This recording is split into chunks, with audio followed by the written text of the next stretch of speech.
We are on chapter 17 of The Giver by Lois Lowry.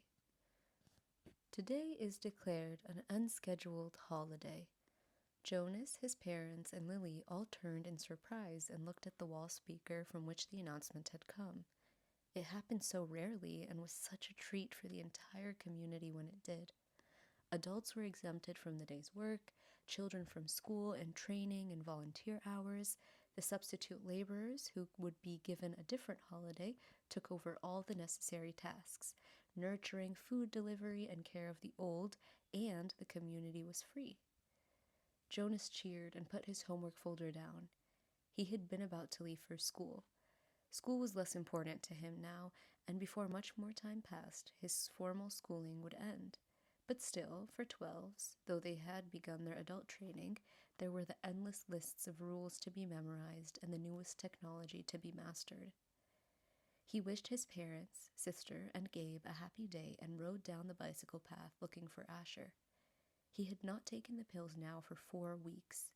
The stirrings had returned, and he felt a little guilty and embarrassed about the pleasurable dreams that came to him as he slept. But he knew he couldn't go back to the world of no feelings that he had lived in so long. And his new, heightened feelings permeated a greater realm than simply his sleep. Though he knew that his failure to take the pills accounted for some of it, he thought that the feelings came also from the memories. Now he could see all of the colors, and he could keep them too, so that the trees and grass and bushes stayed green in his vision. Gabriel's rosy cheeks stayed pink even when he slept, and apples were always, always red. Now, through the memories, he had seen oceans and mountain lakes and streams that gurgled through woods. And now he saw the familiar wide river beside the path differently. He saw all of the light and color and history it contained and carried in its slow-moving water. And he knew that there was an elsewhere from which it came and an elsewhere to which it was going. On this unexpected, casual holiday, he felt happy, as he always had on holidays, but with a deeper happiness than ever before. Thinking, as he always did, about precision of language, Jonas realized that it was a new depth of feelings that he was experiencing. Somehow they were not at all the same as the feelings that every evening in every dwelling, every citizen analyzed with endless talk. "I felt angry because someone broke the play area rules," Lily had said once, making a fist with her small hand to indicate her fury. Her family, Jonas among them, had talked about the possible reasons for rule-breaking and the need for understanding and patience until Lily's fist had relaxed and her anger was gone. But Lily had not felt anger, Jonas realized now. Shallow impatience and exasperation, that was all Lily had felt. He knew that with certainty because now he knew what anger was. Now he had, in the memories, experienced injustice and cruelty, and he had reacted with rage that welled up so passionately inside him that the thought of discussing it calmly at the evening meal was unthinkable. "I felt sad today," he had heard his mother say, and they had comforted her. But now Jonas had experienced real sadness. He had felt grief. He knew that there was no quick comfort for emotions like those. These were deeper, and they did not need to be told. They were felt. Today he felt happiness. "Asher!" He spied his friend's bicycle leaning against a tree at the edge of the playing field. Nearby, other bikes were strewn about on the ground. On a holiday, the usual rules of order could be disregarded. He skidded to a stop and dropped his own bike beside the others. "Hey, Ash!" he shouted, looking around. There seemed to be no one in the play area. "Where are you?" "Phew!" A child's voice coming from behind a nearby bush made the sound. "Pow, pow, pow!" A female 11 named Tanya staggered forward from where she had been hiding. Dramatically, she clutched her stomach and stumbled about in a zigzag pattern, groaning. "You got me," she called, and fell to the ground, grinning. Blam! Jonas, standing on the side of the playing field, recognized Asher's voice. He saw his friend, aiming an imaginary weapon in his hand, dart from behind one tree to another. Blam! You're in my line of ambush, Jonas. Watch out! Jonas stepped back. He moved behind Asher's bike and knelt so that he was out of sight. It was a game he had often played with the other children, a game of good guys and bad guys, a harmless pastime that used up their contained energy and ended only when they all lay posed in freakish postures on the ground. He had never recognized it before as a game of war. Attack! The shout came from behind the small storehouse where play equipment was kept. 3 children dashed forward, their imaginary weapons in firing position.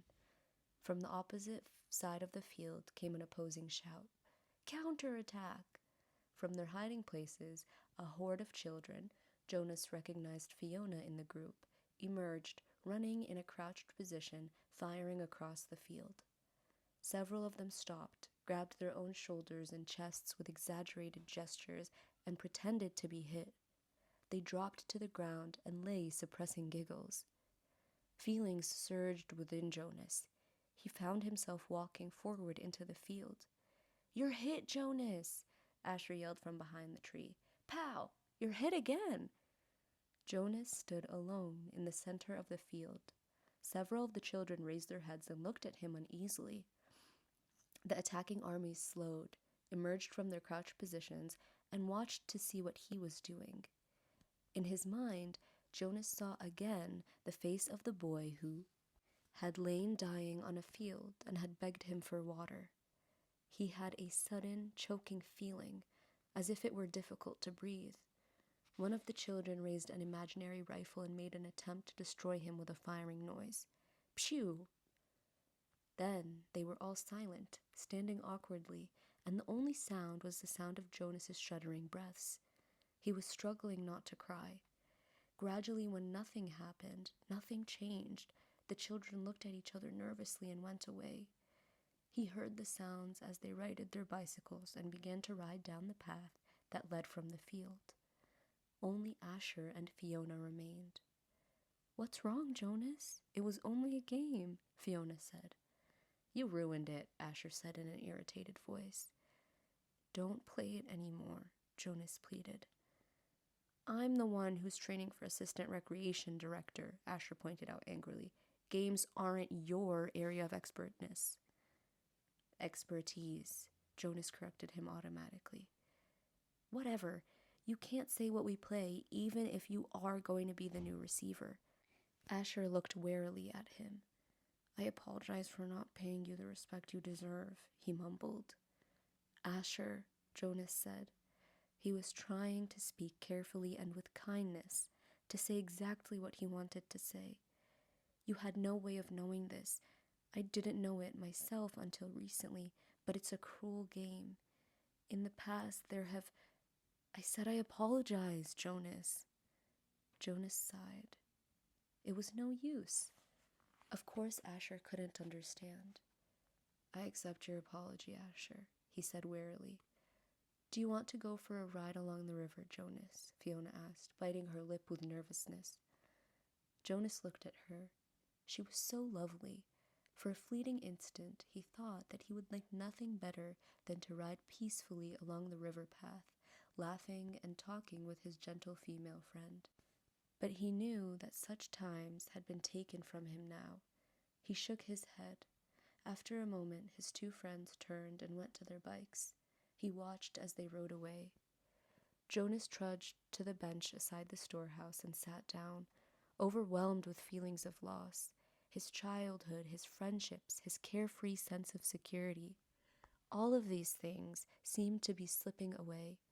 With his new heightened feelings, he was overwhelmed by sadness at the way the others had laughed and shouted, playing at war.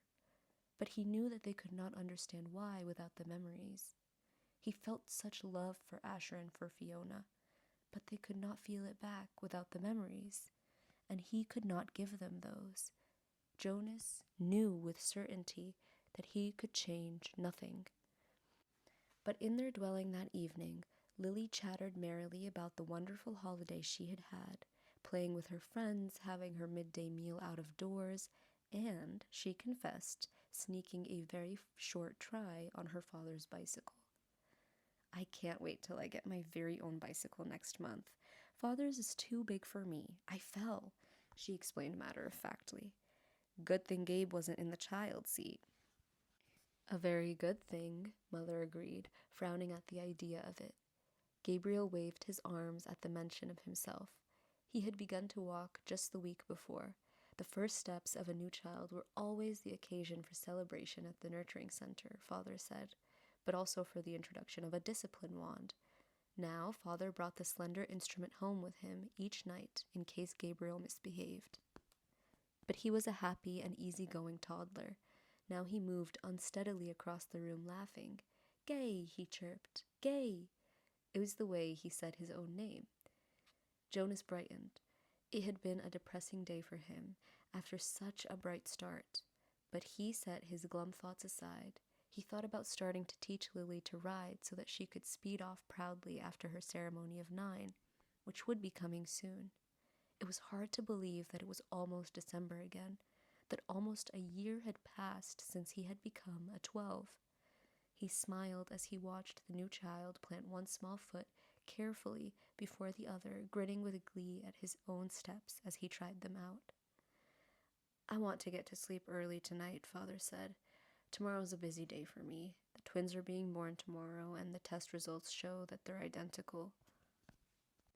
"One for here, one for elsewhere," Lily chanted. "One for here, one for else." "Do you actually take it elsewhere, Father?" Jonas asked. "No. I just have to make the selection. I weigh them, hand the larger over to a nurturer who's standing by, waiting, and then I get the smaller one all cleaned up and comfy. Then I perform a small ceremony of release, and—" He glanced down, grinning at Gabriel. "Then I wave bye-bye," he said, in the special sweet voice he used when he spoke to the new child. He waved his hand in the familiar gesture. Gabriel giggled and waved bye-bye back to him. "And somebody else comes to get him? Somebody from elsewhere?" "That's right, Jonas Bonus." Jonas rolled his eyes in embarrassment that his father had used the silly pet name. Lily was deep in thought. What if they gave the little twin a name elsewhere, a name like, maybe Jonathan, and here in our community at his naming the twin that we kept here is given the name Jonathan, and then there would be 2 children with the same name, and they would look exactly the same, and someday, maybe when they were a 6, one group of 6s would go visit another community on a bus, and there in the other community, in the other group of 6s, would be a Jonathan who was exactly the same as the other Jonathan. And then maybe they would get mixed up and take the wrong Jonathan home, and maybe his parents wouldn't notice. And then, she paused for a breath. "Lily," Mother said, "I have a wonderful idea. Maybe when you become a 12, they'll give you the assignment of storyteller. I don't think we've had a storyteller in the community for a long time, but if I were on the committee, I would definitely choose you for that job." Lily grinned. "I have a better idea for one more story," she announced. "What if actually we were all twins and didn't know it? And so elsewhere, there would be another Lily, and another Jonas, and another Father, and another Asher, and another Chief Elder, and another—" Father groaned. "Lily," he said, "it's bedtime."